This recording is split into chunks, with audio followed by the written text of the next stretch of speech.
ስዕል አስታውሳለሁ። መድኃኔዓለም በር እያንኳኳ ታስታውሳላችሁ? እስቲ የሚያስታውስ ወይ ያ ስዕል ቤታችሁ ያለ ምን እያንኳኳ የተዘጋ በር ላይ ቆሟል። ያ በር አልተከፈተም፣ እሱ ግን ማንኳኳቱን አላቆመም። ያ በር ያንቺ ልብ ነው።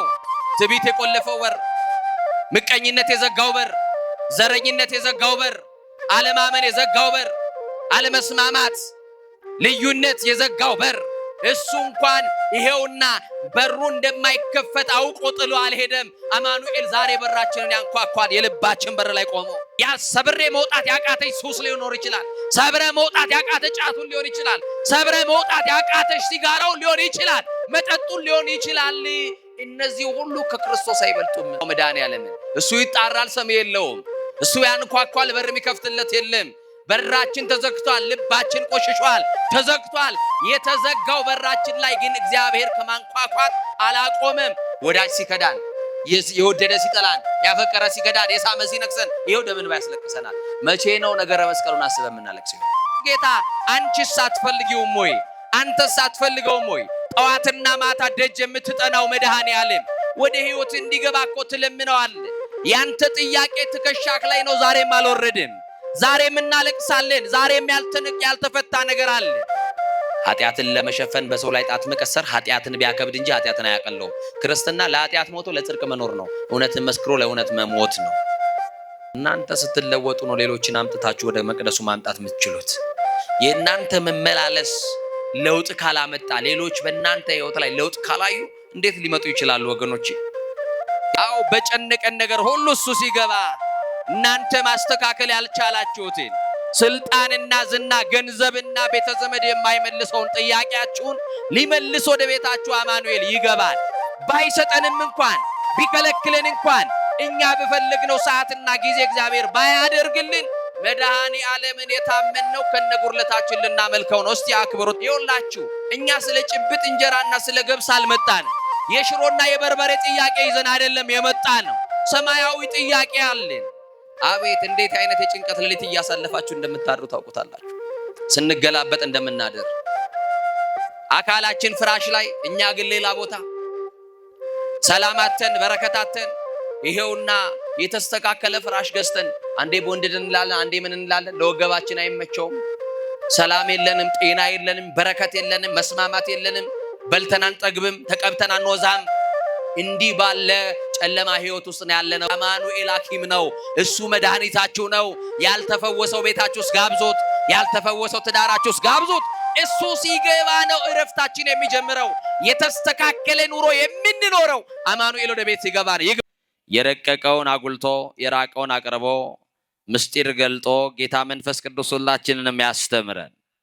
የትምህርታችን መነሻ ርዕስ የምናደርገው በቅዱስ ዮሐንስ ወንጌል ምዕራፍ 4 ቁጥር 4 ላይ ያለውን መለኮታዊ ሐሳብ በማንሳት ይሆናል። ቃሉ በሰማርያ ሊያልፍ ግድ ሆነበት ይላል። ይሄንን ቃል ከኔ ጋር አብራችሁ ትጠራላችሁ። በሰማርያ ሊያልፍ በሉ። ግድ ሆነበት። ቤት ሊያልፍ ግድ ሆነበት። በሰማርያ ከተማ ሊያልፍ ክርስቶስ ግድ ሆነበት ብሎ ታላቁ የምስጢር ደቀ መዝሙር ሐዋርያ ቅዱስ ዮሐንስ ፍቁረ እግዚእ ይህንን ቃል መዝግቦ እናገኛለን። ክርስቶስን በዛች ከተማ እንዲገባ ያስገደደው ምንድን ነው የሚለውን በዚህ የትምህርታችን ክፍል ውስጥ የምንዳስስ ይሆናል። ናፍቆታችሁ ክርስቶስ፣ ለጨለመው ቤታችሁ ድምቀት፣ ለመረረባችሁ ነገር ሁሉ ጣፋጭ እሱ ነውና ክርስቶስ ሰማርያ ከተማ ሊገባ ግድ የሆነበት ጌታ ወደን ምንኖርባትም ከተማ ክርስቶስ ይግባል። ወዳላችሁበት ማንነትና ጎጆአችሁ ይግባላችሁ። እሱ ሲገባ የዘመመው ጎጆአችሁን ይደግፍላችኋል። እሱ ሲገባ ጉድለታችሁ ይርቅና ሙላት ይሆናል። እሱ ሲገባ በረከታችን ይጀምራል። አማኑኤል ወደ ቤታችን ይግባ። ብንታመም መድኃኒታችን ነው፣ ወደ ቤታችን ይግባ። ብንቸገር ረዳታችን ነው፣ ይግባልን መድኃኔዓለም። ብንጨነቅ ሰላማችን ነው፣ ክርስቶስ ይግባልን። ብንታረዝ ልብሳችን ነው፣ መድኃኔዓለም ይግባልን። ብንጠማ የህይወት መጠጥ ነው፣ ጥማችንን የቆረጠልን ነው፣ ይግባልን መድኃኔዓለም። አው በጨነቀን ነገር ሁሉ እሱ ሲገባ እናንተ ማስተካከል ያልቻላችሁትን ስልጣንና ዝና ገንዘብና ቤተዘመድ የማይመልሰውን ጥያቄያችሁን ሊመልስ ወደ ቤታችሁ አማኑኤል ይገባል። ሲገባ አንገቱን የሰበረ ሰው ቀና ይላል። ሲገባ የታመመ ሰው ይድናል፣ ይፈወሳል። ይሄ የምህረት ጌታ ለተጨነቀችው ዓለም መፍትሄ ነውና ለምትበጠበጠው ከተማና ሀገር ሰላሟ ነውና እረፍታችን ክርስቶስ ወደ ቤታችን ይግባልን። ምንድነው ክርስቶስ ወደ ሰማርያ ከተማ ሊገባ ግድ ሆነበት ተብሎ የተጻፈው? ይሄስ ጌታ አንቺስ አትፈልጊውም ወይ? አንተስ አትፈልገውም ወይ? ጠዋትና ማታ ደጅ የምትጠናው መድኃኔዓለም ወደ ህይወት እንዲገባ እኮ ትለምነዋለህ። ያንተ ጥያቄ ትከሻክ ላይ ነው። ዛሬም አልወረድም። ዛሬም እናለቅሳለን። ዛሬም ያልተፈታ ነገር አለ። ደግሞ ከነጉርለታችን ልናመልከው መተናል። ስሙ ብሩክና መስጎን ይሁን። ባይሰጠንም እንኳን ቢከለክለን እንኳን እኛ በፈለግነው ሰዓትና ጊዜ እግዚአብሔር ባያደርግልን መድኃኔዓለምን የታመንነው ከነጉርለታችን ልናመልከው ነው። እስቲ አክብሩት እግዚአብሔርን ከፍ አድርጋችሁ። ቢሞላም ባይሞላም ቢጎርልም ምንም ቢል እግዚአብሔርን ልናመልከው መተናል። ይኸውላችሁ እኛ ስለ ጭብጥ እንጀራና ስለ ገብስ አልመጣንም። የሽሮና የበርበሬ ጥያቄ ይዘን አይደለም የመጣ ነው። ሰማያዊ ጥያቄ አለን። ይሰማችሁኝ ነው? አዎ እግዚአብሔር ልጆች ኢየሱስ ክርስቶስ ወደ ሰማርያ ከተማ ሊገባ ግድ ሆነበት። በሌላ ከተማ ሊገባ ግድ ሆነበት ተብሎ አልተጻፈም። ይሄ ጌታ የኔና የናንተ ንጉስ በቤተ መቅደሱ የምናመልከው ሕይወታችን፣ ሰላማችን፣ ጥጋባችን፣ በረከታችን ወደ ቤታችን ሊገባ ዛሬ ግድ ያስፈልገዋል። እናንተም እንዲገባ ግድ በሉት መድኃኔዓለምን። አንድ ስዕል አስታውሳለሁ። መድኃኔዓለም በር እያንኳኳ ታስታውሳላችሁ? እስቲ የሚያስታውስ ወይ ያ ስዕል ቤታችሁ ያለ ምን እያንኳኳ? የተዘጋ በር ላይ ቆሟል። ያ በር አልተከፈተም። እሱ ግን ማንኳኳቱን አላቆመም። ያ በር ያንቺ ልብ ነው። ትዕቢት የቆለፈው በር፣ ምቀኝነት የዘጋው በር፣ ዘረኝነት የዘጋው በር፣ አለማመን የዘጋው በር፣ አለመስማማት፣ ልዩነት የዘጋው በር እሱ እንኳን ይሄውና በሩ እንደማይከፈት አውቆ ጥሎ አልሄደም። አማኑኤል ዛሬ በራችንን ያንኳኳል። የልባችን በር ላይ ቆሞ አልተከፈተም። በሩ ዝግ ነው። ማን አውቆ ይክፈትለት ለመድኃኔዓለም? እንዲህ እኮ ነው ያለው። ማንም ድምጼን ሰምቶ በር ቢከፍትልኝ አለ። ምንን ሰምቶ አለ? ማን ይስማው መድኃኔዓለምን? እሱ ይጣራል፣ ሰሚ የለውም። እሱ ያንኳኳል፣ በር የሚከፍትለት የለም። በራችን ተዘግቷል። ልባችን ቆሽሿል፣ ተዘግቷል። የተዘጋው በራችን ላይ ግን እግዚአብሔር ከማንኳኳት አላቆመም። እንዴት ያለ ትዕግስት ነው! የተዘጋ በር ላይ ቆሞ ማንኳኳት። ቀንም በእዩት፣ ማታም እዩት፣ ሌሊትም ተነሱ። አማኑኤል በራችሁ ላይ ነው ያለው። እያንኳኳ ነው። በሩ ግን እንደተዘጋ ነው። በሩ ግን እንደተቆለፈ ነው። የተቆለፈ በር ላይ ቆሟል። ለዚህ ጌታ በር ብትከፍቱለት እንዲህ አለ፣ ወደሱ ጋር እገባለሁ ብቻ አይደለም ያለው፣ ከእርሱም ጋር እራት እበላለሁ አለ። እናንተ ቤት የሚመጣ እንግዳ ምሳ የሚበላ ሳይሆን እራት የሚበላ እንግዳ ከመጣ እናንተ ቤት የሚያድር ነው ማለት ነው። ለእንግዳ ማረፊያ የሚሆን ስፍራ የተዘጋጀለት፣ በልባችሁ ትልቅ የከበሬታ ዙፋን ያለው ሰው የሚበላውን ተጨንቃችሁ ታዘጋጃላችሁ፣ የሚተኛበትን ስፍራ ታዘጋጃላችሁ። አማኑኤል መጥቶ የሚሄድ እንግዳ አይደለም፣ ገብቶ ከእናንተ ጋር የሚኖር ስለሆነ ማታ አለ እራት እበላለሁ አለ። አብሯችሁ የሚያድር ስለሆነ አቤት እንዴት አይነት የጭንቀት ሌሊት እያሳለፋችሁ እንደምታድሩ ታውቁታላችሁ። ስንገላበጥ እንደምናድር አካላችን ፍራሽ ላይ፣ እኛ ግን ሌላ ቦታ ሰላማተን በረከታተን ይሄውና የተስተካከለ ፍራሽ ገዝተን አንዴ ቦንድድ እንላለን፣ አንዴ ምን እንላለን። ለወገባችን አይመቸውም። ሰላም የለንም፣ ጤና የለንም፣ በረከት የለንም፣ መስማማት የለንም። በልተን አንጠግብም፣ ተቀብተን አንወዛም። እንዲህ ባለ ጨለማ ህይወት ውስጥ ነው ያለነው። ለምን ካላችሁ ትዳሩ አልተፈወሰም፣ ቤታችሁ አልተፈወሰም፣ ንግዳችሁ አልተፈወሰም። እኛ አልተፈወስንም። ባልተፈወሰ ቤት ውስጥ እየኖርን፣ ባልተፈወሰ ትዳር ውስጥ እየኖርን፣ ባልተፈወሰ ማንነት ውስጥ እየኖርን ፈውስ ያስፈልገዋል። አማኑኤል ሐኪም ነው። እሱ መድኃኒታችሁ ነው። ያልተፈወሰው ቤታችሁ ውስጥ ጋብዞት፣ ያልተፈወሰው ትዳራችሁ ውስጥ ጋብዞት። እሱ ሲገባ ነው እረፍታችን የሚጀምረው። የተስተካከለ ኑሮ የምንኖረው አማኑኤል ወደ ቤት ሲገባ ነው። ይግባልን ዛሬ ይሄ ጌታ፣ ይሄ ንጉስ ይግባ። ከፍ አድርጋችሁ አመስግኑት መድኃኔዓለምን። ይግባና ያስተካክለው። ስልጣን የማያስተካክለውን ያስተካክላል። ገንዘብህ የማያስተካክለውን ያስተካክላል። ዘመዶች ተሰብስበው የማያስተካክሉትን ማን ያስተካክላል? ዛሬም የተዘበራረቁትን ኑሯችን ጉዳይ ያስተካክልልን።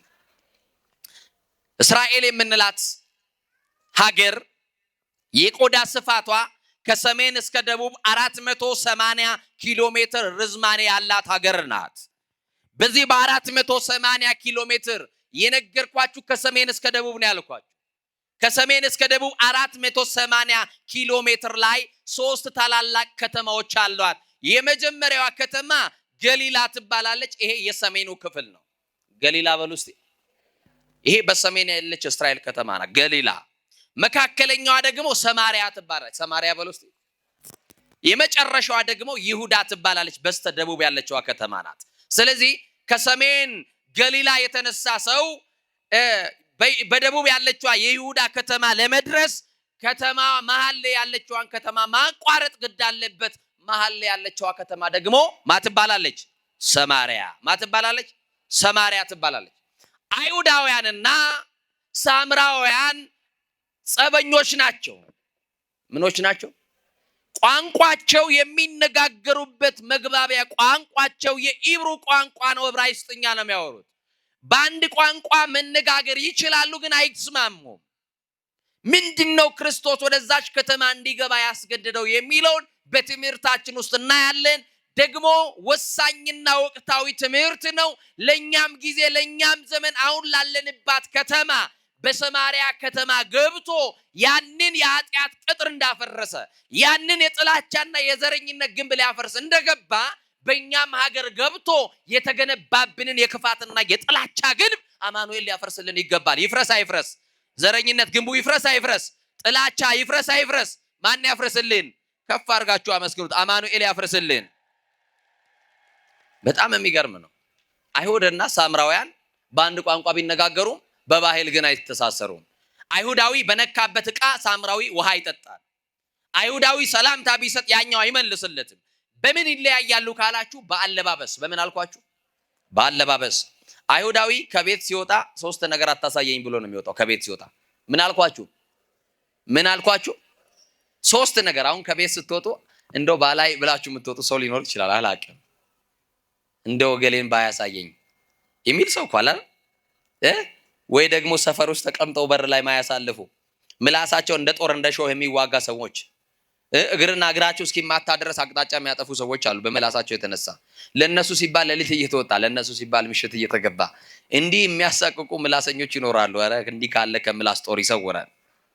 እና ይገርማችኋል፣ አይሁዳዊ ከቤት ሲወጣ 3 ነገሮችን አታሳየኝ ይላል። የመጀመሪያው ለምጻም አታሳየኝ ይላል። ምን አልኳችሁ? ለምን ከተባለ በብሉይ ኪዳን በኦሪቱ ለምጽ የኃጢአት ውጤት ስለሆነ የሰማችሁ ይናር። አንድ ለምጽ የወጣበት ሰው ኃጢአተኛ ነው።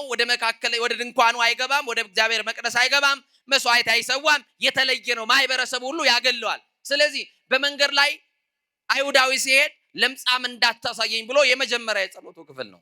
ጠዋት ስትነሱ እንደው አንድ ሰው በነገር ቢጠብሳችሁ እንደምትሉት እንደው ዛሬ ምን ነው በቀኝ ነው እንዴ ተነስ? በቀኝ አይደለም እንዴ ተነሳሁት? እንደው በጣም ታክሲ ላይ የምትጨቃጨቃላችሁ፣ የሆነ ቦታ ስራ ቦታ የምትጨቃጨቁና እንደዛ ትላላችሁ። ቀራጭ አታሳየኝ ይላል። ሁለተኛ ምን አታሳየኝ ይላል ካላችሁ ቀራጭ አታሳየኝ። የመጀመሪያው ለምጻም፣ ቀጥሎ ቀራጭ አታሳየኝ። ምን አልኳችሁ?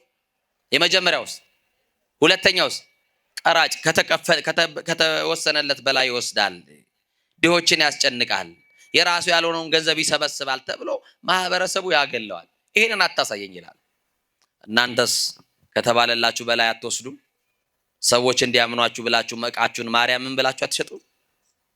መድኃኔዓለምን ብላችሁ ዋሽታችሁ አትሸጡም? የሆነ በስራ ቦታችሁ አያችሁ፣ እንደዛ ብላችሁ ዋሽታችሁ የሰበሰባችሁት ገንዘብ ግን ህይወት ይሆናችኋል፣ እንጀራ ይሆናችኋል፣ ሰላም ይሆናችኋል፣ በረከት ይሆናችኋል። በሚዛን ሰርቀን የምናመጣው እህሉ ላይ ባደባልቀን የምናመጣው በረከት ይሆነናል? ልጅ ያሳድግልናል? ጤና ያመጣልናል? አያመጣልንም። እና የእግዚአብሔር ልጆች ለምጻም፣ ቀራጭና የመጨረሻው ሳምራዊ አታሳየኝ ብሎ ነው የሚወጣው።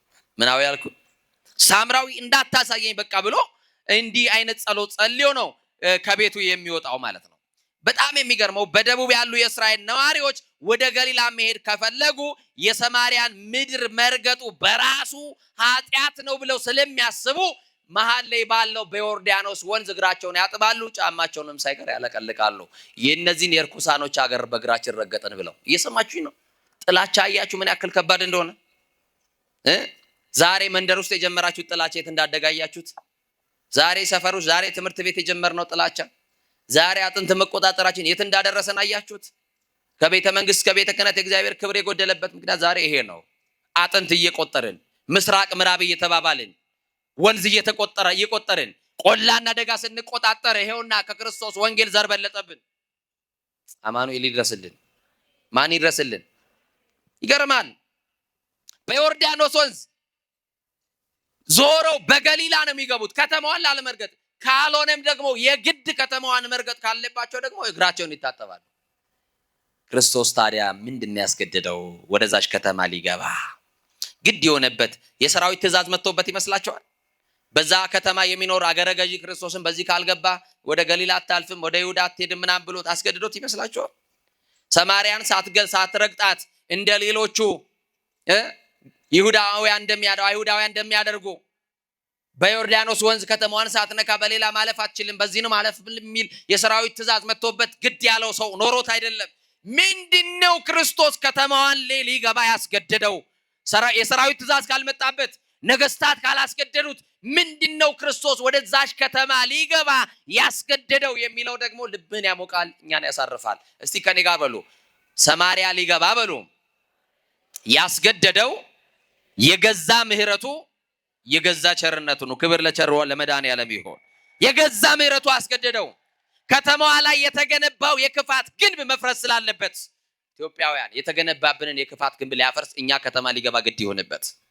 በእኛ ህይወት ውስጥ እናትና አባት በአንድ ቤተሰብ መካከል የተገነባ አያችሁ የጥላቻ ግንብ እና ያስገድደው የእግዚአብሔር ምህረት ነው። እስቲ እግዚአብሔር መሐሪ ነው በሉ። ባሕረ ምህረቱ ሰፊ የሆነ መሐሪ፣ የትዕግስቱ ብዛት የማይለካ ቸር ነው። ለዚህ እኮ ነው መዝሙረኛው ቅዱስ ዳዊት ምን አለ? ግነዩ ለእግዚአብሔር እስመ ኄር እስመ ለዓለም ምህረቱ ቸር ነውና አለ። እስቲ ቸር ነውና በሉ። ግዴላ ቸር ነውና ምህረቱ ለዘላለም ነው አለ። ምህረቱ ለዘላለም የሆነ ቸር የሆነው ጌታ ወደዛሽ ከተማ ሊገባ ያስገደደው ነገር ኖሮ ሳይሆን የገዛ ምህረቱና ቸርነቱ አስገድዶት ከተማዋ ላይ ገባ። የዘረኝነትን ግንብ ሊያፈርስ ገባ። ከኔ ጋር ጥሮችን ብቻ ላስጠራችሁ። የዘረኝነትን ግንብ ሊያፈርስ ገባ በሉ እስቲ። የምንን ግንብ? አይሁዳውያን ሳምራውያንን የሚጠሏቸውና የሚጸየፏቸው ምንድነው ምክንያታችሁ ተብለው ቢጠየቁ ከአሕዛብ ጋር በጋብቻ ተገናኝታቸዋል ብለው ነው የሚጠሏቸው። ከምን ጋር? ከአሕዛብ ጋር። እነሱ ደግሞ ወደን እኮ አይደለም የሚል ምክንያት ያቀርባሉ። በቀኝ ግዛት ተይዘን ነው እንጂ ወደን አይደለም አትፍረዱብን ይላሉ። አያችሁ፣ በቀኝ ግዛት ተይዘን ነው፣ በጦርነት ተወረን ነው። ስለዚህ እኛ ፈልገን ነው አይደለም እኮ ባሪያ የሆን ነው። እኛ በቀኝ ግዛት የተገዛ ነው፣ ወደን አይደለም፣ የምርጫ ጉዳይ ነው በቃ ብለው እንደዚህ አይነት መልስ ይመልሳሉ። አይሁዳውያን ሳምራውያንን ምክንያት ቢደረድሩባቸው አይሁዳውያንም ከምክንያት አያመልጡም። ይገርማቸዋል። አይሁዳውያን ራሳቸው በባቢሎን እኮ ተማርከዋል። እንደውም ግንቦቻቸውም ቤተ መቅደሶቻቸውን ፈርሰውባቸዋል። እነሱ ራሳቸው በቀኝ ግዛት የተገዙ እናንተ ከአሕዛብ ጋር ተጋባችሁ ብለው እነዛን ይከሷቸዋል። በዘር የተነሳ ጥላቻ ምክንያት የለሽ ነው። የሰማችሁ ይናል። ማን መርጦ የተወለደ አለ? ንገሩኛ። እንደው አሁን ምረጭ ብትባይ እንደው ሮያል ፋሚሊ የሚባሉ አለ፣ የነገስታት ዘሮች አይደል? ቤተ መንግስት መወለድን ማን ይጠላል? ከባለጠጋ ቤት መወለድን ማን ይጠላል? አያችሁ፣ መርጦ ሰው ቢወለድ የት እንደምትሆን እንደውም ኢትዮጵያ ላትወለድ ሁሉ የምትመርጡ ሰዎች ትኖራላችሁ፣ እርግጠኛ ነኝ። እንደዛ የሚሉ ሰዎች አሉ አይደል? እኔ ኢትዮጵያ እንደው ደሃ ሆኜ ከምኖር አሜሪካ ምን ሆኜ ብኖር ብለው በድፍረት የሚናገሩ ሰዎች ስለምንሰማ፣ ስለዚህ በዘር የተመሰረተ ጥላቻ ምክንያት የለሽ ነው። ዘረኝነት ከጥንት እስከ ዛሬ የሰው ልጆች ትልቁ ፈተና ነው። ከመቼ እስከ መቼ አልኩኝ? በእኛ ዘመን የተጀመረ አይደለም። ከጥንት ጀምሮ እስከ ዛሬ ድረስ ዘረኝነት የሰው ልጆች ፈተና ነው። ዘረኝነት ለቤተ ክርስቲያን ፈተና ነው። ዘረኝነት ለምትሰሩበት መስሪያ ቤት ፈተና ነው። አያችሁ። ስለዚህ ልጆቻችሁን ክርስቲያን አድርጋችሁ አሳድጉ። በሰውነት ቋንቋ ሰውን ሁሉ ማፍቀርና መውደድ እንዲችሉ አድርጓቸው። አጥንት አታስቆጥሯቸው። ሰው ነህ እያሉ ስለ ሰውነት ንገሩ። ቅዱስ ዳዊት እኮ የመጀመሪያው ልጁ ሰሎሞንን የመረቀው እኮ ምንድን ነበረ? ልጄ ሆይ ሰው ሆን ያለው ምኑን? ሰውነት ይበልጣል አይበልጥም? በሰውነት ቋንቋ እንድንግባባ አማኑኤል ይርዳን። በጣም የሚገርማችሁ ዘረኝነት ታዲያ ከጥንት እስከ ዛሬ የሰው ልጆች ፈተና ከሆነ ዘረኝነት በምን ይሻራል የሚል ጥያቄ ይነሳል። በምን የሚሻር ይመስላችኋል? ዘረኝነት በርዕዮተ ዓለም በነገስታቱ ጥንካሬ የሚሻር ሳይሆን ዘረኝነት የተሻረው ዘረኝነት ቅጥሩ የፈረሰው የዘረኝነትና የጥላቻ አጥር የፈረሰው በጌታችን በመድኃኒታችን በኢየሱስ ክርስቶስ ነው። ክብር ይግባው። እሱ ክርስቶስ በስጋና በደም ዘረኝነትን አፍርሶልናል፣ ሽሮልናል። በተሻረ ዘረኝነት በፈረሰ ቅጥር እኮ አዲስ ቅጥር ገንብተን ነው የምንጣለው። እሱም አፍርሶልን ነበር እኮ። እሱ እኮ ንዶልን ነበረ።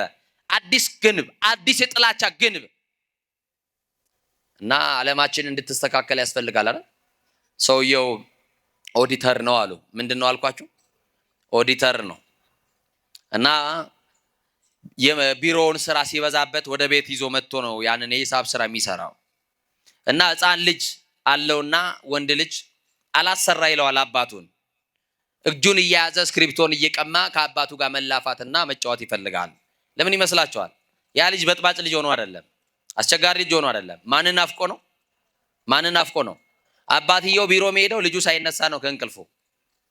ሙሉ ቀን ይናፍቀዋል። ከቢሮም ሲመጣ አባትየው ምን ላይ ነው የሚሆነው? ስራ ላይ ነው። ልጁ ደግሞ ራት ከበላ በኋላ ሕፃን ነው፣ ይደክመዋል። ምን ይላል? ይተኛዋል። አባቱን የሚያገኝበት የለም። ስለዚህ ለልጆቻችሁ ጊዜ ስጧቸው። በነገራችን ላይ እሺ፣ በምትችሉበት እናንተ አላርም ቀጥራችሁ ለሊት ስራችሁን ስሩ እንጂ ለልጆቻችሁ ጊዜ ስጧቸው፣ ፍቅር ስጧቸው። በህይወት እስካላችሁ ድረስ ቋሚውን ማን ነው የሚያውቀው? ሰው አለው ይላል። እንዴት ነህ ሲሉት ሰው አለው ይላል። አለው ማለት የሚችለው ማን ብቻ ነው? ጠዋት ታይቶ ማታ የሚጠፋ ሰው አለው ይላል። ስለዚህ እስካላችሁ ድረስ ለልጆቻችሁ ጊዜ ስጧቸው፣ ተንከባከቧቸው፣ ፍቅር ስጧቸው። እና ልጁን አባቴ ያስቸግራል፣ ስክሪፕቶን ይቀማዋል። ልጄ እንደው አትረብሸኝ ብዬ ክንቢ አልከኝ። ይሄ ወረቀት እኮ አይገባህም፣ አሁን ስታድግ ነው የሚገባ። አንተ የምትጠጣው ወተት ይሄ ነው፣ አንተ የምትበላው እንጀራ ይሄ ነው፣ እንደው አትረብሸኝ ይለዋል። እና አባት እንዲህ ያደረገ ልጅ ሲያስቸግረው የሆነ ነገር ነበርና የሆነ ልክ እንደ ካርታ አሁን ልጆቻችሁን የሚገጣጠሙ መጫወቻዎች ፊደል እንዲማሩ አይደል? የሆነ ቅርጻ ቅርጽ ነገር ትሰጣላችሁ አይደል? የሚገጣጠም አይደል? ንገሩኝ እንጂ እናንተ ታውቁ የለ እንዴ? አዎ። እና ፊደሎች እየገጣጠሙ ቁጥሮችን እየገጣጠሙ እንዲለምዱ ጥሩ የማስተማሪያ ዘዴ ነው። እንደዛ አድርጋችሁ የሆነ ጌም የሚመስሉ ነገሮች ትሰጣችኋላችሁ። እና ይሄ የዓለም ካርታ ነው። የምን ካርታ? የዓለም ካርታ ነው። የዓለም ካርታ ሲገጣጠም ሰው ነው የሚሰጠው። እየሰማችሁ ነው? የሰው ቅርጽ አለው። እና ለልጁ ይሄንን ግጠም ይለዋል። ለትልቅ ሰው የሚከብድ ነው እንግዲህ አስቡ። ያ ልጅ አፍሪካ የት እንዳለች ኤዥያ የት እንዳለች ያውቃል? ንገሩኝ እንጂ እቺን ካርታ አስተካክል ብላችሁ ብትሰጡት እንኳን ሌላ ይቅርና ያው ጂኦግራፊ በስርዓት ያልተማረ ሰው ራሱ አያውቀውም። በጂኦግራፊ ሰዓት የፎረፋችሁ ሰዎች አታውቁትም።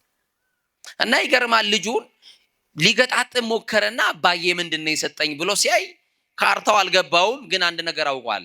እናንተ ልጆቻችሁን አፍ እንዲፈቱ የምታደርጓቸው አቡሽ እማማ አባባ ማለት ሲጀምር ወይም ደግሞ ሚሚ እማዬ አባዬ እያለች ነው ዳድ እያሉ ነው የሚፈቱት። ዳድ ነው የሚሉት አለ።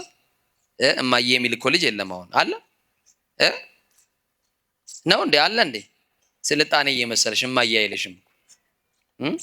ማም ዳድ ነው የሚልሽ። እና እንደዛ ነው። ገና አፉን መፍታት ሲጀምር አፍንጫ ከየት ነው ትላላችሁ አይደል? እሱ ደግሞ ምን እያለ ያረግሳየ በእጁ አፍንጫውን ይጠቁማል። አይኔቱ ጋር ነው ሲባል አይኑን ይጠቁማል። እንዲህ ያረጋ ያሳያቸዋል አይደለ? ካርታው ባይገባው አፍንጫ የቱ ጋር እንዳለ ይሄ ልጅ ምን ይላል? ያውቃል። አይኔቱ ጋር እንዳለ ያውቃል። ከዛ አፍንጫውን በአፍንጫው አይኑን በአይን ጆሮውን በጆሮ እያስተካከለ ሰውየውን ገጠመው። ሰውየው ሲስተካከል የዓለም ካርታው ምን አለ? ምን ገሩኛ ተስተካከለ። አባዬ አባዬ አስተካከልኩት አለ። እየሰማችሁ ነው? ገጠምኩት አለ። በዛች ቅጽበት ውስጥ እንዴት ይሄ ልጅ በምን አውቆ አፍሪካን የታውቋት ኤዥያ ሌላውን የታውቆ እንዴት ሆኖ በሚል ጥያቄ ፈጠረበትና እንዴት አስተካከልክ ሲለው መጀመሪያ ሰውየውን አስተካከልኩኝ፣ ከዛም ዓለሟም ተስተካከለች አለ። እኛ ስንስተካከል የምትስተካከል ዓለም አለች። ማን እቺ ሀገር የምትስተካከለው እኛ ስንስተካከል ነው። እግዚአብሔር በቃሉ መዶሻነት እየጠረበ ያስተካከለን። ለሱ እንድንመቸው አድርጎ ያስተካከለን። ለአምልኮ እንድንመች ለቅድስና እንድንመች አድርጎ አማኑኤል ያስተካከለን። አያችሁ ዓለም ስትስተካከል አይደለም ሰው የሚስተካከለው። ማን ሲስተካከል ነው? ሰው ሲስተካከል ነው። አማኑኤል ያስተካክለን በእውነቱ። እና ስለዚህ ዘረኝነት በርዕዮተ ዓለም አይደለም፣ በኢየሱስ ክርስቶስ ነው የተሻረው የሚሻረው። በጣም የሚገርማችሁ ጌታችን አምላካችን መድኃኒታችን ኢየሱስ ክርስቶስ ዘረኝነትን የሻረባቸው ተግባራዊ ክንውኖችን ስንመለከት የመጀመሪያው ክርስቶስ ዘረኝነትን የሻረው በልደቱ ነው። እስቲ በልደቱ ነው በሉ። በምን አልኳችሁ? በልደቱ። አሁን ታኅሳስ 29 ቀን የኢየሱስ ክርስቶስ ልደት ነው አይደል? ሰማይና ምድር የታረቁበት የጥል ግድግዳ የፈረሰበት አይደል? ሰውና እግዚአብሔር ታርቀው መላእክት በሰማያት ስብሐት ለእግዚአብሔር በሰማያት ወሰላም በምድር ስምረቱ ለሰብ በሰማይ ለእግዚአብሔር ምስጋና ይሁን በምድርም ለሰው ልጆች እርቅ ተደርጓል እያሉ መላእክት ያመሰግኑበት በአዲስ ምስጋና የጥል ግድግዳ ፈርሶልን እግዚአብሔርን ያገኘንበት ዕለት ነው አይደል? በዛን ዕለት የፈረሰልን ትልቁ የጥላቻና የዘረኝነት ግንብ አለ። ልብ አድርጉ። እንዴት በሉ? በክርስቶስ ልደት ጌታችን ከሕዝብና ከአሕዛብ ተወልዷል። በጌታ የዘር ሐረግ ውስጥ እነ ራኬብ እነ ሩት በክርስቶስ የዘር ሐረግ ውስጥ ተገብተው እንዲቆጠሩ አድርጓል። እየሰማችሁ ነው? በራሱ የዘር ሐረግ ውስጥ ገብተው እሱ ከአይሁድ ዘር ነው ከሱ ጋር ገብተው እንዲቆጠሩ አድርጓቸዋል። ለምሳሌ ራኬብ የከነዓን ሴት ናት፣ ሩት ደግሞ ሞዓባዊ ሴት ናት። በክርስቶስ የዘር ሐረግ ውስጥ ግን ገብተው ተቆጥረዋል። የማቴዎስ ወንጌል ምዕራፍ 1 አንብቡ።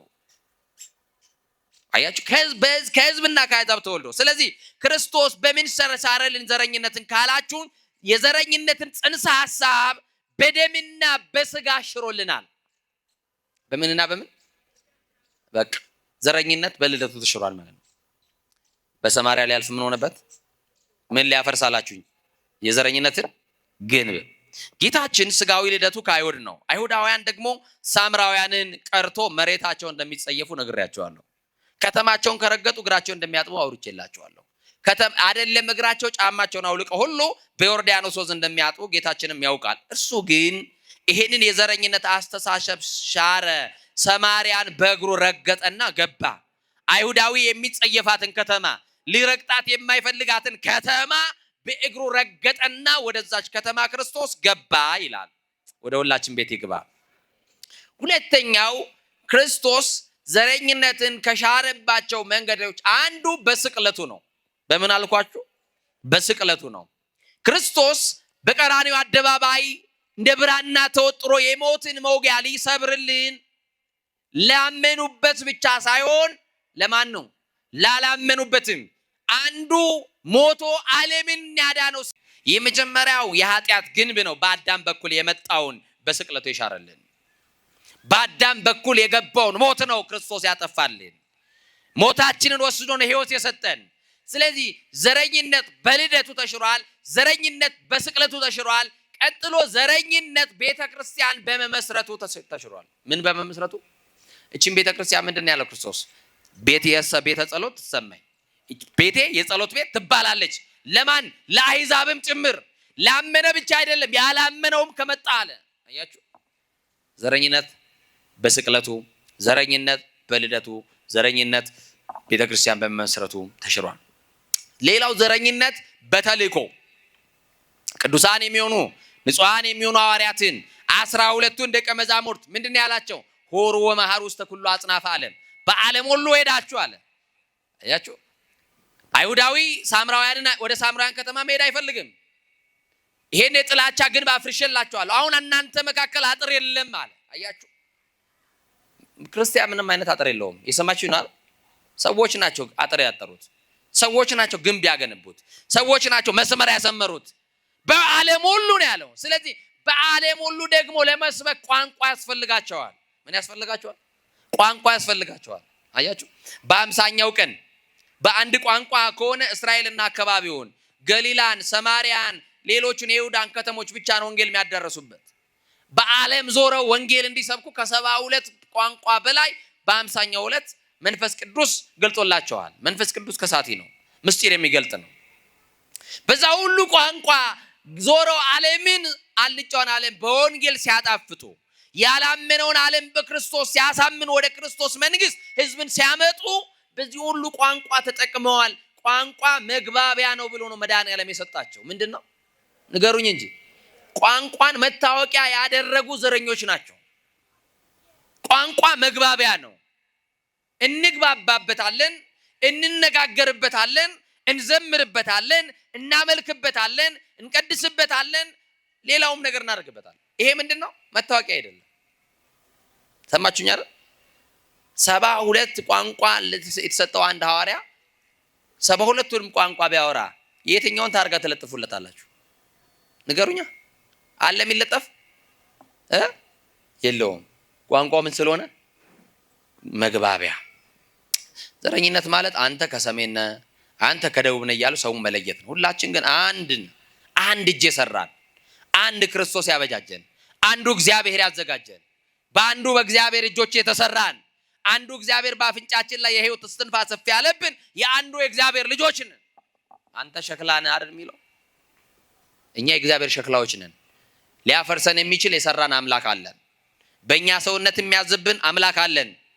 በነገራችን ላይ ዘረኝነት ሲባል በጣም ብዙ አይነት ዘረኝነት አለ። የእውቀት ዘረኝነት አለ፣ የክህነት ዘረኝነት፣ የቆብ ዘረኝነት አለ። ስንት አይነት ዘረኝነት አለ መሰላችሁ? እግዚአብሔር እንዲያል ካሉ አስተሳሰቦች መድኃኔዓለም በቸርነቱ ያወጣን።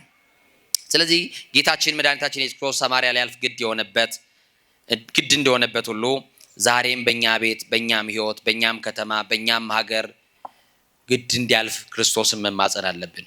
እሱ ወደ ከተማችን ካልገባልን በስተቀር የኛ መሰብሰብ ያንን የክፋት ግንቦች፣ ያንን የክፋት አጥር ሊያፈርስልን አይችልም። ምክንያቱም ወደ ከተማዋ የገባው ክርስቶስ ብቻውን ነው ይላል። የዮሐንስ ወንጌል ምዕራፍ 4 ቁጥር 4 ጀምራችሁ ታዩ። ደቀ መዛሙርቱ እንጀራ ሊገዙ ወደ ገበያ ሄደው ነበር። ወዴት ሄደው ነበር ይላል? ወዴት? አቤት፣ ወደ ገበያ ሄደው ነበር።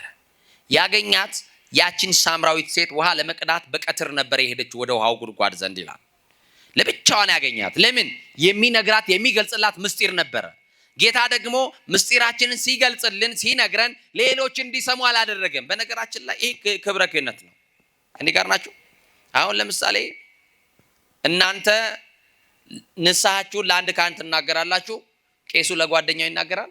ዛሬ እኔ ጋር የመጣችሁ ወይዘሮ ገሌ ታውቃታለህ፣ እንደዚህ እኮ ነው ይነግራኝ ልጅ ብሎ ያውቃል? ሰምታችሁ ታውቃላችሁ? እናንተ ናችሁ እንጂ እኛ ጋር አንድ ነገር ብታዩ ጉድ ነው የምታረጉን። እናንተ ናችሁ እኛን ያገኛችሁ ቀን አደባባይ የምታሰጡን እንጂ የኛማ ወዳችን መቃብር ነው። እስክንሞት ይዘነው እንሞታለን እንጂ እግዚአብሔር ይማረን።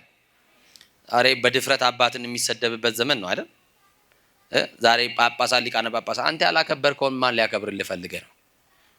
ዛሬ እኮ ቤተክርስቲያን ከሀገርም አልፈን ቤተክርስቲያን ለማፍረስ ሁሉ እየጣርን ያለን ሰዎች አለን። የተቆረቆረን እየመሰለን። መንፈሳዊ ቅናት ይሄ አይደለም። እናቴ ልጅ ከቻልክ ተንበርክኮ መጸለይ ነው። እውነት ሐሰት? እኛ እኮ ደካሞች ነን፣ ብርቶች እኮ አይደለን። ልንደክም እንችላለን። ግን መጽሐፍ የሚናገረው በዕብራውያን መልእክቱ ላይ ቅዱስ ጳውሎስ በድካማችን የሚራራ ጌታ አለን ይላል። በምናችን? ስንደክም የሚያግዘን የሚያበረታ፣ ስንወድቅ የሚያነሳን፣ ስንቆሽሽ የሚያጥብ ጌታ አለን። እናንተ ስትቆሽሹ ወደ ካህን ነው የምትሄዱት። እኛም ስንቆሽሽ የሚያጥብ ጌታ አለን። ሊቀ ካህን የታመነ ነውራችንን ገልጦ የማያሰጣብን፣ በደላችን እንደ ብቅል የሚያሰጡ ቢኖሩ፣ ውድቀታችን በዓለም የሚናገሩ ቢኖሩ ደግሞ በድካማችን የሸፍኖ ያቆመናል። እዚህ ውስጥ ያለነው ከኔን ጨምሮ የተሸፈነልን። ማንንም ኃጢአት ለማውራት ብቆች አይደለንም። ለምን? መሳ ኃጢአትን ትታቀብ እግዚኦ ምን ይቀውም ቅድሜ ከኮነ የሚለው ቅዱስ ዳዊት። ኃጢአትን ብትጠባበቅ በፊት ማን ይቆማል? መኑ ዘይነጽም ኃጢአት ነው። ማን አለ ከኃጢአት ይነጻ? ንጹህ እግዚአብሔር ብቻ ነው። ሰማይ ሰይኮነ ንጹህ በቅድሜው። ሰማይ እንኳን በእግዚአብሔር ፊት ንጹህ አይደለም ተብሎ እንደተጻፈ እግዚአብሔር ንጹሃን ያርገን። አንድ ጣታችንን ወደ ወንድማችን ስንጠቁም ሶስቱ መልሶ እኛን እየጠቆመ ተቸግረናል። ንጹህ አቡነ ሽኖዳ ሳልሳዊ ቢዩር ሰልፍ የሚል መጽሐፍ ነበራቸው። ራስን ስለመሆን ምንን ስለመሆን? አሁን ፈልጋችሁ እኮ አጣችሁ። ራሳችንን ፈልገን ብናገኘው ጥሩ ነው። ራስን ስለመሆን። በነገራችን ላይ ይሄንን የጥላቻ ግንብ የገነቡ ያባባሱ እነማን ናቸው ካሉ ፈሪሳውያን የሚባሉ አሉ። ምኖች አልቋችሁ? ፈሪሳውያን። ፈሪሳዊ ማለት ምን ማለት ይመስላችኋል? ስርዓትን ሲያከብሩ ልባዊ ቅንነት የረሱ ወግ አጥባቂዎች ናቸው። ይገርማቸዋል። ምን አልኳችሁ? ወግ አጥባቂዎች፣ ስርዓትን ብቻ። ለምሳሌ አንድ ከዓለም የመጣ ሰው ኃጢአተኝነቱን አምኖ እግዚአብሔር እንደሚምረው የእግዚአብሔር ምሕረት ተማምኖ የሚመጣን ሰው ልክ ቤተክርስቲያን ግቢ ካገኙት ጸጉሩ መንጨባረሩን፣ ልብሱ መቀዳደሉን ያዩና አቃቂር እያወጡት አቻክሎ ከቤተክርስቲያን አስወጥቶ ያባርሩታል። ድጋሚ እንዳይመጣ። ቅድም ነግሬያቸዋለሁ። ክርስቶስ ያስገደደው የገዛ ምሕረቱና ቸርነቱ ነው ብለ አንድ አባት ምን ብለው ጽፈዋል መሰላችሁ? የሰው ልጅ አሉ የእግዚአብሔር የምሕረቱ ጥገኛ ነው ይላሉ። የምኑ ጥገኛ? የተጠጋ ነው ምሕረት ነው ያስጠጋን። አያችሁ እኛ ያለነው ምሕረቱ ላይ የደገፈን ምሕረቱ ነው። የምሕረቱ ጥገኞች ነን። እዚህ ሸንኮራ ዮሐንስ የዛሬ 7-8 ዓመት አካባቢ ነው ከመስከረም ማነው ሰኔ 30 ታውቃላችሁ የቅዱስ ዮሐንስን በጣም ብዙ ህዝብ ይሄዳል ወደ ሸንኮራ ዮሐንስ እና እኔ ቀደም ብዬ ሄጃለሁ። ግቢ ውስጥ የሆነች ዳስ ነገር አለ ከኔ ጋር መሄደ ሰው ነበርና አጠገቤ የነበረው ልጅ ጸጉሩ ምንድነው የሚባለው? ይሄ የተገመደ ጸጉር ምንድነው የሚባለው? ምን ድሬድ ነው አይደል? ይሄና ይሄ ምንድናቸው እኚህ ጃማይካዎቹ እንደሚያደርጉት ደግሞ ይሄ ዳንቴል የሚመስል እንደ ቆብ የሚመስል አለ አይደል? ታውቃላችሁ እነ ጸጉራቸው የሚሸፍኑበት እንደዛ አይነት ነገር አድርጓል። ይገርማችኋል። ነጠላ ለብሷል። ዳዊት ነው ዳሴ ማርያም ይሁን አርጋኖን ይሁን አላቅም ይዟል። ከጸሎቱ በላይ እንባው አይቆምም። ምን አልኳችሁ? ምኑ አይቆምም? እኛ የተንጨባረረ ጸጉሩ ላይ ነው አይናችን የሚያርፈው። የተንጨባረረ ጸጉር ይዞ ልቡ ለእግዚአብሔር ለጥ ያለለት እኮ አለ። አንተ ጸጉሩ ተስተካክሎ ልብ መች ተስተካከለላ ነው? አያችሁ። ከዛ በኋላ እኔ ጸሎቴን አቆሜ በሰውየው መቅናት ጀመርኩኝ። አትቅና ያለው እኮ ይትቅና ላይለ እኮ ያን ያለው አይደለ? በክፎች ላይ ነው አትቅና ያለው። ነገረ መስቀሉን እያሰበ በሚያለቅስ ሰው ማቀናለው። ለኔ ብለ ደማ ቆሰልክ ሞትክ ብሎ ይው ቀራሪዮ ላይ የተሰራለትን ስራ እያሰበ በሚያለቅስ ሰው ማቀናለው። የአምላክ እናትን አስቦ ያቺን ከርታታ ንግስት አስቦ የሚያለቅስ ሰው ጭኗ እየተላላጠ እግሯ እየነፈረቀ ግብጽ የተሰደደችው ንግስት የህይወት እንጀራ በጀርባዋ አዝላ እንጀራ ያጣችው በሰው በር ላይ ቆማ አንኳኩታ እህል ያጣችው ውሃ የተነፈገችዋን ንግስት መብራንን አስቤ ያለመልቀሴ የሚያስለቅሰን የሽሮና የበርበሬ ጉዳይ ዛሬ የኑሮ አለመስተካከል የቤት ኪራዩ የሌላው ዛሬ ደምን ባም ያስለቅሰን። ወዳጅ ሲከዳን የወደደ ሲጠላን ያፈቀረ ሲከዳን የሳመ ሲነክሰን ይሄው ደምን ባም ያስለቅሰናል። መቼ ነው ነገረ መስቀሉን አስበን የምናለቅስ ይሆን? አያችሁ እንዴት አይነት መታደል ሆነ። አንድ ልጅ መጣች። አንተ አለችው ጸጉርን እንዲያርገ የከተማው ሳይብስ ደግሞ ገዳም ድረስ ምትመጣ ደፋር ጸጉርን ይውልሳለጭልህ ሂድና ቁረጥና አለችው። አያችሁ ያ ቤት እኮ ባለቤት አለው የለው? የዚህ ቤት ራስ ማን ነው ንገሩኛ? ክርስቶስ ሁላችንንም ተቀብሎ ነው ያስገባን። ልብ አድርጎ ምን ብሎን ንገሩኛ? ተቀብሎ ምሕረት አድርጎልን ያስገባን።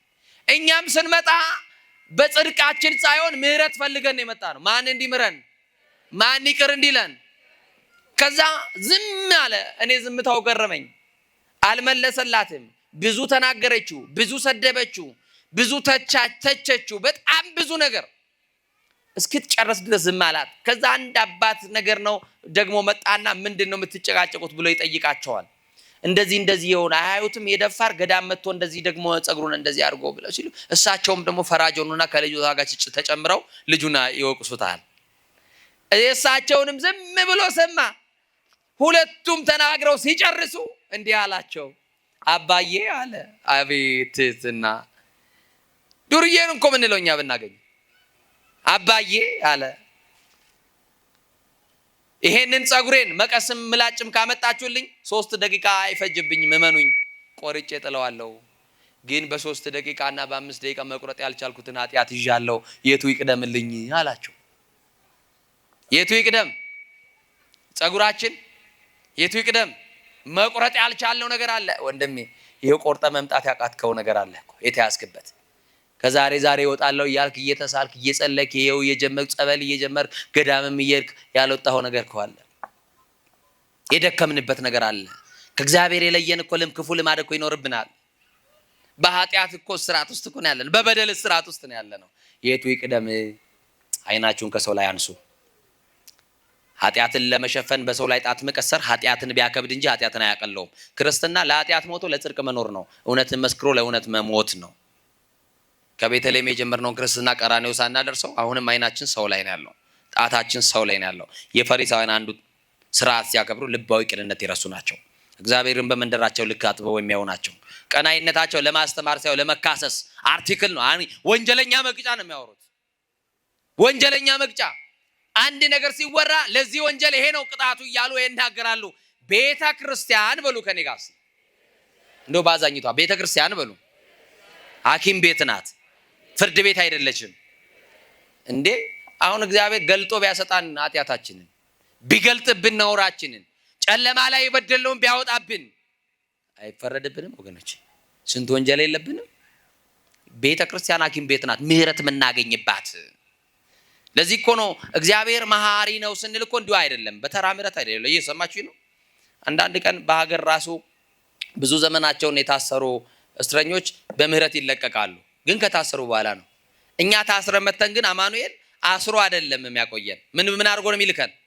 ፈቶ በሉ እንጂ ባለ ብዙ ምህረት ነው። ወመኑ መሐሪ ዘከማከ የተባለ እንዳንተ ያለ መሐሪ ማን ነው? እንዳንተ ያለ ይቅር ባይ ማን ነው የተባለ እግዚአብሔር። እና በብርሃን ጻድቃን ናቸው። ጻድቅ ነው የሚሉት ትህትናቸው ከባድ ነው። ግን ትህትና የአንገት መሰበር አይደለም፣ የልብ መሰበር ነው። ልባቸው ያልተሰበረላቸው አንገታቸውን ሰብረው ያያሉ፣ ይታያሉ። በብርሃን ጽድቅ ሲሰሩ፣ መልካም ሲያደርጉ፣ ሲታዘዙ፣ ማህበረሰቡ ሲያሞገሳቸው ይታያሉ። ጨለማ ላይ ግን ሌላ የወንብድና ስራ ነው የሚሰሩት። የሰው ሙገሳ ይፈልጋሉ፣ የመበለቶችን ቦርሳ ያመነምናሉ። ጥቂት ዕውቀትን ከስድብ ጋር የያዙ ናቸው። የሰማይን ዋጋ ረስተው በምድር ገንዘብ የሚመኩ ናቸው። ስለዚህ ኢየሱስ ክርስቶስ ደቀ መዛሙርቱ ወደ ከተማ ሲሄዱ ምስጢሯን ሰው እንዳይሰማ፣ ገመናዋን ሌሎች እንዳያዳምጡ፣ የብቻዋ የሆነ ችግር የነበረባት ሴት ነበረች። ኑሮ ያልተስተካከለላት ሴት፣ ትዳር ያልሰመረላት ሴት፣ እያገባች የሚሞቱባት የምትፈታ ሴት ነበረች። ትዳሯን ሊያስተካክልላት፣ ቤቷን ሊባርክላት፣ በአይሁድና በሳምራውያን መካከል የነበረውን ምክንያት የለሽ ጥላቻ አፍርጾ አንድ ሊያደርጋቸው ክርስቶስ ወደ ሰማርያ ከተማ ሊገባ ግድ አለበት። ያዕቆብ ለልጁ ለዮሴፍ ባስቆፈረው የውሃ ጉድጓድ ምንጭ ዘንድ፣ የውሃው ጉድጓድ ምንጩ ደግሞ ሲካር ይባላል። ማን ይባላል? በዛች ውሃ 6 ሰዓት ነው፣ ቀትር ነው። ውሃ ልትቀዳ እንስራዋን በጀርባ ይዛ አንድ ሴት መጣች ይላል። ኢየሱስ ክርስቶስ ደግሞ ወደዛ ወደ ውሃው ምንጭ ክርስቶስ ጠጋ አለና ከጀርባዋ ቆመ። ለምንድን ነው በ6 ሰዓት ውሃ ልትቀዳ የሄደችው ከተባለ በሰማርያ ከተማ የሚኖሩ ሴቶችን ፈርታ ነው። ለምን? ከምላሳቸው የሚወጣው ቃል ቅስሟን የሰበረ ሴት ናት። ማህበረሰቡ ያገለላት ሴት ናት በትዳሯ በኑሮዋ ምክንያት። ስለዚህ እቺ ሴት የሰማርያ ሴቶች ለባሎቻቸው ውሃ በሚያጠጡበት ሰዓት እሷ ግን ውሃ ልትቀዳ ትሄዳለች። 6 ሰዓት በሰማርያ ከተማ ውሃ አይቀዳም። እቺ ሴት ብቻ ናት ውሃ ልትቀዳ የምትወጣው። ሴቱ ወደ ቤት ሲገባላት እሷ ትወጣለች። አያችሁ፣ ቅድም የነገርኳችሁ ነው። ሰው ምላስ ፈርቶ ሰዎች ወደ ቤት ሲገቡላቸው ጠብቆ እስቲ ይውልኝ አለች የለም ብሎ የሚወጣ ሰው አለ። እንዲህ አይነት ሴት ናት። እንደነገርኳችሁ ከተማው በረሃ ነው፣ በጣም ሞቃት ነው። በ6 ሰዓት ውሃውን ቢቀዱት ውሃው ይሞቃል። ምን ይላል? ይሞቃል። እነሱ ደግሞ በሰማርያ ያሉ ሴቶች ሌሊት ነው፣ ፀሐይ ሳይወጣ ነው ሌሊት ወጥተው ውሃውን የሚቀዱት። ሌሊት የቀዱትን ውሃ ደግሞ በእንስራ ይጨምሩና በጋን ውስጥ ቀብረው ያንን ውሃ ምን ያደርጋሉ? ለባሎቻቸው ከእርሻም ይሁን ከሌላም ቦታ ከድካማቸው ሲመጡ ቀዝቃዛው ያጠጧቸዋል ለባሎቻቸው። ይቺ ያልታደለች ሴት ለባሏ ፍል ውሃ ነው የምትቀዳው፣ የሞቀ ውሃ ነው የምታመጣው። እና ክርስቶስ ያችን ሴት አየና ወደዛ መጣ። ዛሬስ በክርስቶስ አይኖች ውስጥ አንታይም? እኛ አላየንም መስሏችሁ ነው? ነገሮቻችን ስለዘገዩ፣ ጥያቄያችን በሳቱ ስላልተመለሰ ያላየን መስሏችሁ ነው? ወደ ጸሎታችን እግዚአብሔር ያልተመለከተ ዘንበል ያላለ መስሏችሁ ነው ወገኖቼ? እና ክርስቶስ መጣና ከእንስራው ጀርባ ቆመ። ከዛ ምን አላት? አንቺ ሴት ውሃ አጠጪኝ አላት። ምን አጠጪኝ? እንደው የተጠማው ማን ይመስላችኋል? እሱ ወይንስ እሷ? ንገሩኛ። ወዲያውኑ ይሄንን ቃል ሲናገር ቀና ብላ ነው ያየችው። ትንጠራራለች። አንድ መቅጃ ይዛለች። አንድ መቅጃ ውሃ እንኳን ወደ እንስራዋ ውስጥ አልጨመረችም። እንስራዋ ባዶ ነው። በመቅጃውም ውሃ አልያዘችም። ውሃው ርቆባታል። ያ ባዶ ማድጋ ባዶ ትዳሯ ነው። ዛሬም በረከት አልባ ጎጆች፣ ትዳራችሁ ውስጥ የጎደለ ነገር አለ፣ ያልሞላ ነገር፣ በጥረታችን ያላስተካከልነው ነገር አለ። ከዛ በኋላ ቀና ብላ ስታየው የአይሁድን ልብስ ለብሷል። የምን አይሁድን? እሷ ምንድነች? ስለዚህ በባህል አይተሳሰሩም። አይሁዳዊ የነካውን ወይም ደግሞ ከሳምራዊ እጅ ተቀብሎ አይሁዳዊ በልቶም ጠጥቶም አያውቅም። ይሄ ደግሞ እንግዳ ነገር ሆነባት።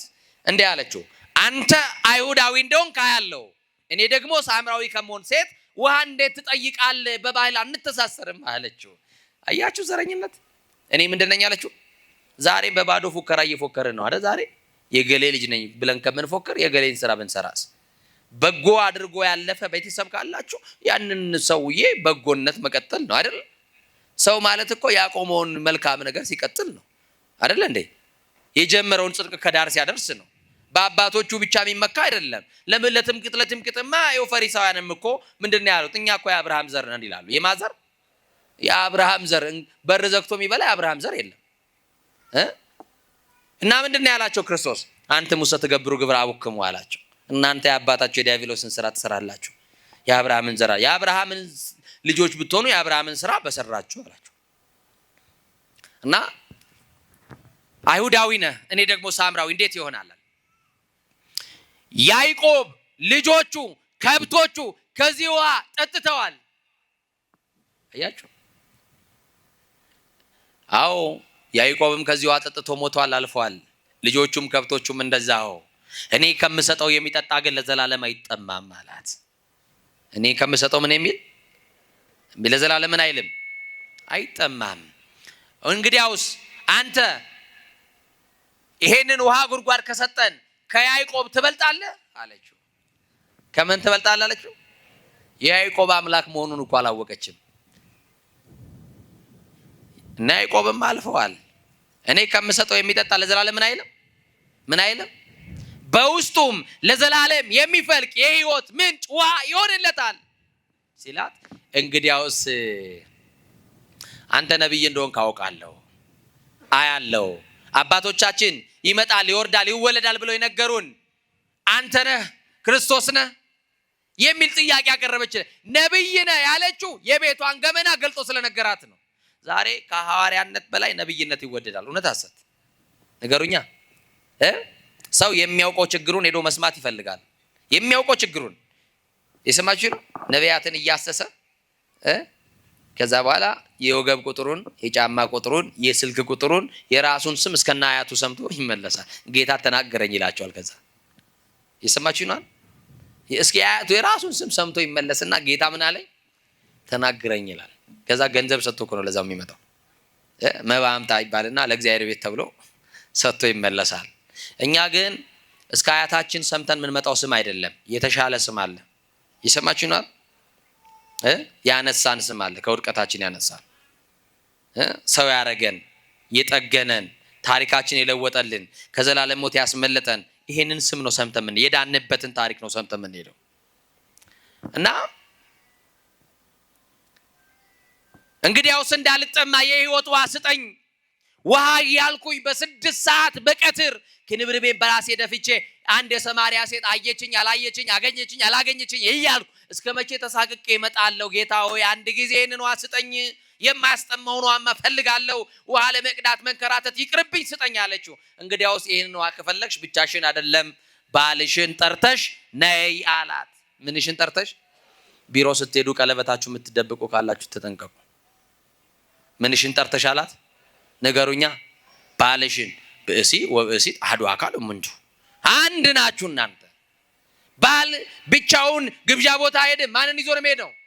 ሰርግ ሲጠራ ከማን ጋር ተብሎ ይጠራል? ስንት ስለሆኑ ንገሩኝ እንጂ። ይኸው ባልና ሚስት ሰርግ ቢጠሩ 2 ሰው ጠራው ነው የሚለው? 1 ሰው ጠራው ነው የሚለው? ንገሩኝ እንጂ። 1 ሰው። ስለዚህ ማንን ጠርተሽ ነው ያላት? ማንን? በቃ ያንን እኮ ትዳር ሊባርክላት ነው።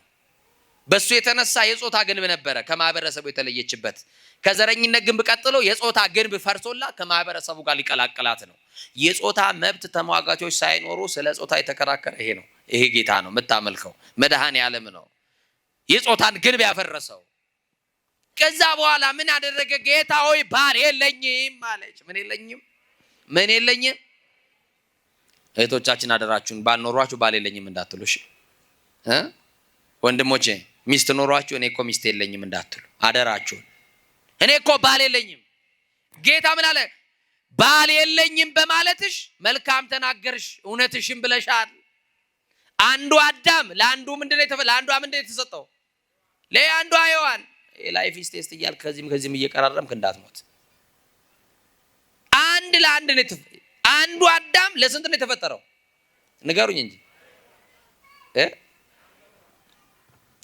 የአዳም ጎን የተወሰደችው ያቺ አንዲቷ አጥንት የምትሞላለት ማሰት መጣ ነው። ንገሩኝ እንጂ አጥንትሽ ከምኔ ነው አለ? ስጋሽ ከምኔ ነው አለ? ስለዚህ ሁለት አጥንት ነው እንዴ? ስንት አጥንት ወስዶ ነው የሰራው? ከአዳም ጎን አንዲት አጥንት ወስዶ አይደለ? ያቺ ደግሞ ጉድለትን የምትሞላለ አንዲቷ ናት። ሰማችሁኝ አይደል? እሷ ጋር ያላገኘውን ሌላ ሰው ጋር ብትፈልገው ሞት ነው የምታገኘው። የኃጢአት ውጤቱ ሞት ነው። ይሰማችሁኝ አይደል? ራሳችሁን ጠብቁ። መቅደስ ሰውነታችሁን አታርክሱ። በዝሙት እንዳትወድቁ እግዚአብሔር ይጠብቀን። እና ባል የለኝም በማለት መልካም ተነገር። ቀድሞ 5 ባሎች ነበሩሽ አለና ሚስጥሯን ነገራት። ግን ማን እንዳይሰማ አድርጎ? ደቀ መዛሙርቱ እንዳይሰሙ። የብቻዋ ነው፣ በአደባባይ አይደለም፣ ለብቻዋ ነው ያገኛት። ስንት ባሎች አሏት? 5። አሁንስ በቤት ያለው ባልሽ አይደለምን አላት። ስንት ነው ሰዓቱ? ስንት ሰዓት ነው? 5 ባሎች ቀድሞ ነበሩሽ ካለ በቤት ያለው ስንተኛው ነው? ሰዓት ቀጥሮ መጣ ክርስቶስ። በቃ ሊል ነገሯን ሊያስተካክል መጣ ክርስቶስ። የፈረሰውን ነገር ሊጠግንላት መጣ። ያዘመመው ጎጆዋ ሊጠግንላት መጣ ክርስቶስ። ከዛስ እንስራዋ ባዶ ነው፣ አንድ መቅጃ እንኳን እሷም እኮ ብለዋለች፣ መቅጃ እንኳን የለም ጉድጓዱ ጥልቅ ነው ብለው ነበር። አያችሁ ምክንያት ስትፈጥር ውሃ ላለመጠጣት። አሁን ሚስጥሯን ሲነግራት ያደረገችውን የሰራችውን ሁሉ ዘርዝሮ ሲነግራት እንስራዋን በጌታ እግር ስር ሰብራ ወዴት ሄደች? ንገሩኝ እንጂ። አቤት ወደ መንደር ውስጥ። አሁን በመንደር ያሉትን ሴቶች እኮ ተፈራ ነበር አይደል? አንዱንም ማግኘት አትፈልግም፣ ተደብቃ ነው የምትወጣው። ዛሬ ግን ክርስቶስን ስታገኝ ፍርሃቷ ሁሉ ተወገደላትና ከተማ ያሉትን ሴቶች ሁሉ ምን አለች? እናንተ በቤት የገባችሁ፣ እናንተ በር የዘጋችሁ የሰማርያ ሴቶች ውጡና ስሙኝ። ሚስጥሬን ሁሉ ዘርዝሮ የነገረኝን ኑና ውጡና አዩት። እኔ ያገኘሁትን እናንተም አግኙ አሉ። ምንድን ነው ዛሬ ያገኘው? እዛ ብርድ እየጠጣ ከ11 ሰዓት ጀምሮ እዛ ጊዮርጊስ ስትል እኔ ያገኘሁትን ናና አገኘው በሉት። እሺ ምንድን ነው ያገኘሽው ይሏቸዋል አይደል? ምንድን ነው ያገኘሽው? አይ ያልታደለ ሰው ቀን ስራ ይውልና ማታ የሚደለቅበት ቤት ሌሊት ሁሉ አናቱ ላይ ይነጋበታል። አንዳንዱ ሰው ሲጠጣ ሲጽፍን ከዛ ጠዋት ተነስቶ ስራ መሄድ አቅቶት ራሱን በጨርቃ ልክ እንደ ጀብዱ ነው ግን ያወራላችሁ። ነጋ እኮ ይላቸዋል። ምን ይነጋል እየጨለመበት? ክርስቶስ የሌለበት ህይወት ነጋ ያስብላል እንዴ? እና እንዲህ ካለ ቦታ እግዚአብሔር ይጠብቀን። ከዛ በጣም የሚገርም ነው። እንስራዋን ሰብራ ሄደች። አንተ ሰብረ መውጣት ያቃተክ ነገር አለ። አንቺ ሰብረሽ መውጣት ያልቻልሽው ነገር አለ። በጌታ ፊት ኃጢአታችንን ካመንን በኋላ መስበር የሚገባንን ነገር መስበር አለብን። ይቺ ሴት ኃጢአቷን በክርስቶስ ፊት አመነች። ቀጥሎስ መሰበር ያለበት ባዶ ማድጋ ተሰበረ። ትዳሯ ነው ያልተባረከችበት፣ ክርስቶስ የሌለበት ቤት፣ ክርስቶስ የሌለበት ህይወት፣ ያ ነው የተሰበረው። ከዚህ በኋላስ ሙላቷን አግኝተዋለች። ከዚህ በኋላ የቤቷን ድምቀት አግኝተዋለች፣ ሰላሟን አግኝተዋለች፣ በረከቷን አግኝተዋለች። እሱን ይዛ እንደ አዲስ ትቆማለች። እሱን ይዛ ህይወቷ ይስተካከላል። እሱን ይዛ አዲስ ምዕራፍ ይከፈታል። ልጅ ትወልድበታለች። እሱን ይዛ በባሏ ትከበርበታለች። ሀገር ሁሉ እንዳላማት አሁን ደግሞ የተከበረ ትዳር ይኖራታል። ስለመጣ ስላስተካከለላት፣ ማን ያንን አጥሮች ስላፈረሰላት። ከዛ በኋላ ኑ አለች። በቀን አንድ የሰማርያ ሴት አግኝታ የማታውቀው መላ የሰማርያን ሴቶች በኋላዋ እያስከተለች ወደ ክርስቶስ አመጣች። እናንተ ስትለወጡ ነው ሌሎችን አምጥታችሁ ወደ መቅደሱ ማምጣት የምትችሉት። የእናንተ መመላለስ ለውጥ ካላመጣ፣ ሌሎች በእናንተ ህይወት ላይ ለውጥ ካላዩ እንዴት ሊመጡ ይችላሉ ወገኖቼ? እኛ እየሰበክን በቃል ብቻ የምናወራችሁ በህይወት ማንኖር ከሆነ ማንን እንሰብካለን ወገኖቼ? እናንተ እየተሰበካችሁ እስቲ ወደ ምስጢራት ተሳትፎ ድረሱ፣ እስቲ ቅዱስ ቁርባን ተቀበሉ። በእናንተ ህይወት ጓደኞቻችሁ መቅናት ይጀምራሉ። እስቲ አንተ በመንፈሳዊ ህይወት ለውጥ አምጣና አሳይ። እስቲ በዚህ ዓመት የኢየሱስ ክርስቶስን ስጋውና ደሙን እቀበላለሁ። ያ ሰብሬ መውጣት ያቃተሽ ሱስ ሊሆን ይችላል። ሰብረ መውጣት ያቃተ ጫቱን ሊሆን ይችላል። ሰብረ መውጣት ያቃተሽ ሲጋራውን ሊሆን ይችላል። መጠጡን ሊሆን ይችላል። እነዚህ ሁሉ ከክርስቶስ አይበልጡም። ከሱ ፍቅር ይበልጣል። ሰብረ እንድንወጣ አማኑኤል ይርዳን። ያሳሳባትን ኑሮ አረሳችውን ስሯን ጣለች። ባዶ ማደጋ ምን ያደርጋል ሰበረችው። ያልፈለገችውን ኃጢአት አይደለም ያመነችው ስትዋሽ የነበረችውን አሁን ግን አመነች። ምን ይላል መጽሐፍ? ኃጢአቱን የሚሰውር አይለማም ይላል። ምኑን የሚሰውር? አቤት። እና በማንነቷ ማፈር አቆመችና የክርስቶስን ማንነት መተረክ ጀመረች። በቀን አንድ ሴት የማታገኝ ሴት የሰማርያን ሴቶች ሙሉ በኋላ ወደ ክርስቶስ አመጣች። ስለዚህ የእግዚአብሔር ልጆች ወደ ሰማርያ የገባው ክርስቶስ የዘረኝነትን ግንብ ሊያፈርስ ነው። የጥላቻን ግንብ ሊያፈርስ ነው። የጾታን ግንብ፣ የመልካም ምድርን፣ የነዚህን ሁሉ ግንቦች ክርስቶስ ሊያፈርስ ገብቶም ደግሞ እንዳፈረሰ ወደ እኛም ሀገር ወደ ኢትዮጵያም ገብቶ የጥላቻን ግንብ ያፍርስልን። ወደ ሀገራችን መጥቶ የልዩነትን አጥር ያፍርስልን። እንደ ቀድሟችን አንድ እንዲያደርገን ሥላሴ በቸርነቱ ይርዳል። የዚችን ሴት ህይወት እንደቀየረ የሁላችንም ህይወት እግዚአብሔር በቃሉ ይለውጥልን፣ ይቀይርልን። ወደ ቤታችሁ ስትገቡ መራራ የሆነባችሁን ነገር ሁሉ አማኑኤል ያጣፍጥላችሁ። ማምላክ ወላዲተ አምላክ ነገሮቻችሁን ሁሉ ታጣፍጥላችሁ። ያልተለወጠ ማንነት ይዘን ወደ ክርስቶስ ብንመጣ እንኳን ቃሉን በመስማት እንለወጣለንና በነገር ሁሉ በርቱ። ከቤተ መቅደስ አትራቁ።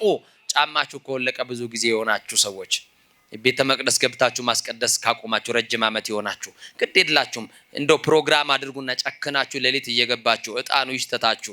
መዓዛችሁን የእጣኑ መዓዛ ብዙ የኃጢአት ሽታዎችን ይለውጥልናል።